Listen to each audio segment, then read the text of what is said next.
అడ్డం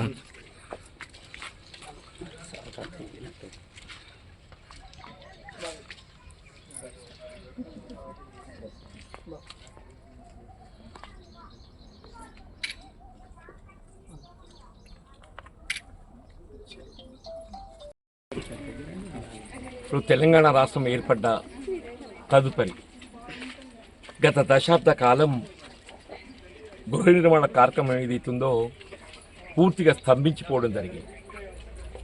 అని ఒక విధంగా గృహ నిర్మాణ శాఖనే రద్దు చేసింది.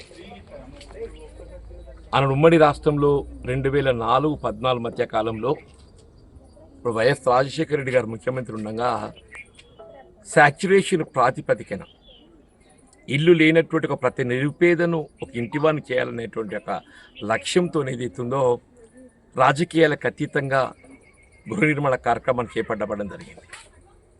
మళ్ళీ ఈరోజు అదేవిధంగా రాజకీయాలకు అతీతంగా అర్హత ప్రాతిపదికన ఇల్లు లేనటువంటి నిరుపేద వర్గాలు ఎవరైనా కానీ వాళ్ళని గుర్తించి అంటే ఇప్పుడు పెరిగిన విలువలకు అనుగుణంగా ఏదైతుందో ప్రతి ఇంటి నిర్మాణానికి 5 లక్షల రూపాయలు మంజూరు చేయబడే విధంగా ఇలా ప్రతి నియోజకవర్గంలో 3500 ఇండ్ల నిర్మాణం ఇది మొదటి విడతగా తొలి దశలో చేపట్టబడడం జరుగుతుంది.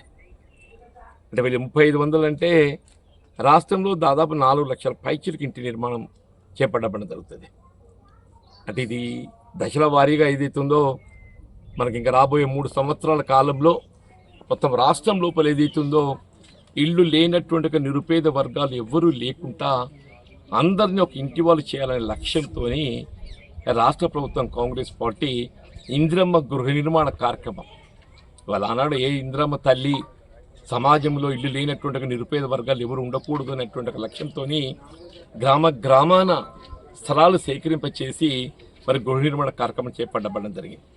మళ్ళీ ఈరోజు అదేవిధంగా ఏదైతుందో ఇల్లు లేని నిరుపేద వర్గాల వారికి అందరికీ కూడా 5 లక్షల రూపాయలతో ఇంటి నిర్మాణ కార్యక్రమం చేపట్టబడే విధంగా ఈ కార్యక్రమాన్ని చేపట్టబడడం ఇవాళ చలిగాలు ఏదైతుందో అందులో భాగంగానే మరి ఇక్కడ కొన్ని ఇళ్ళు మంజూరీ చేయబడి గృహ నిర్మాణ కార్యక్రమం చేపట్టబడి జరుగుతుంది.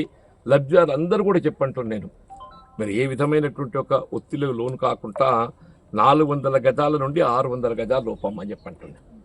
400 గజాల నుండి 600 గజాల లోపు ఏదైతుందో నిర్మాణం చేసుకోగలిగితే మనం ఆర్భాటాలకు పోకుంటే ఈ 5 లక్షల రూపాయలతో ఇల్లు అవుతుంది. అవ్వ మనం కొద్ది ఆర్భాటాలకు పోయి ఏదైతుందో కొన్ని మెరుగులు దిద్దాలని చెప్పి అనుకుంటే ఇల్లు సరిపోవు. నీకు ఉన్న విషయం చెప్తున్నాను, మెరుగులు అనేది తర్వాత దిద్దుకోవచ్చు. ముందు ఏదైతుందో ఉన్న మొత్తంతో ఇల్లు ఏ విధంగా పూర్తి చేసుకోవాలనేటువంటి ఒక ఆలోచన మనం చేయాలని చెప్పి అంటున్నాను. తర్వాత ఏదైతుందో మన ఆర్థిక వెసులుబాటును బట్టి మళ్ళీ తర్వాత కార్యక్రమం రూపొందించొచ్చని చెప్పి అంటున్నాను.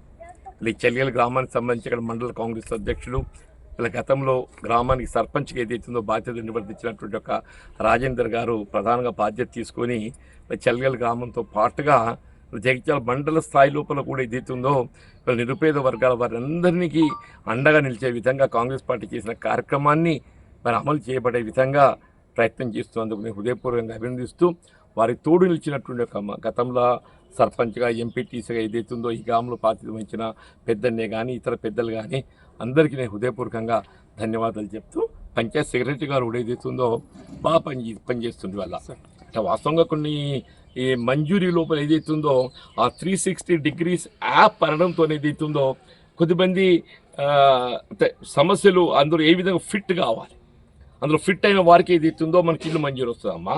అందులో ఏదైతే పారదర్శకంగా ఉండే విధంగా అంటే ఏ విధంగా అవకతవకలు చోటు చేసుకోకుండా పారదర్శకంగా ఉండే విధంగా ఈ 360 degrees యాప్లో ఫిట్ అయ్యే విధంగా ఏదైతుందో కార్యక్రమం చేపట్టడం జరిగింది. అందరూ కూడా దాన్ని గమనించి మరి ముందుకు పోవాలని చెప్పని కోరుతున్నాను. Thank you.